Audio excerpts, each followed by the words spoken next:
Now I want you to imagine a tightrope, being a tightrope walker. It's certainly not something that I would choose to do, but I think that we're all walking some kind of tightrope or another right now. When you're walking on a tightrope, you can't look too far ahead of you, otherwise you're going to fall. In the same way as if you look backwards, you'll also take a tumble. The only thing you can do is take the next step.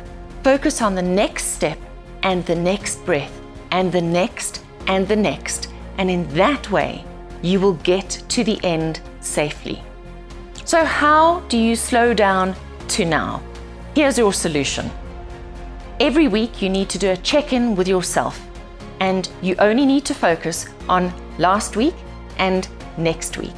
And you need to ask yourself, what worked for me last week? What did I love about last week? And what didn't work for me last week? And then you need to ask yourself, what are my priorities for next week? And do I need some help? Now, I know many of you employ highly skilled people in your teams, and now that you've got them, you need to keep them. So how do you do that? Well, you do exactly what I've just told you to do for you. You need to have a weekly check-in, a touch base with your important people. And this is not a job appraisal. It's not a job review. It's going to take you between 7 and 15 minutes per person. And you ask exactly the same questions. So what worked for you last week? What didn't work for you last week? What did you love about last week, which speaks to their strengths, which is really important? And then what are your priorities for next week? And how can I help you? This exercise is truly important because it sets up psychological safety.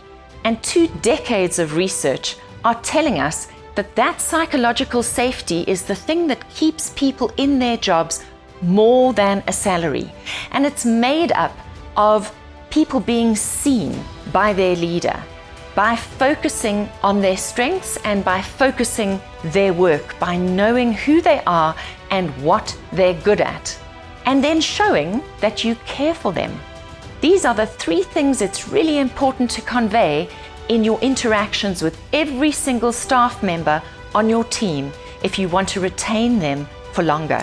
While I know that you've got long-term goals and strategies, forget the long-term for now while you're feeling so unbelievably overwhelmed. Just focus on last week and next week. Cut through the overwhelm and get to the point. And then you're going to have an engaged team who are going to produce and perform despite the stresses, the overwhelm, and the volatility that surrounds them. And if you don't want to miss any of my weekly video tips, please hit the red subscribe button below.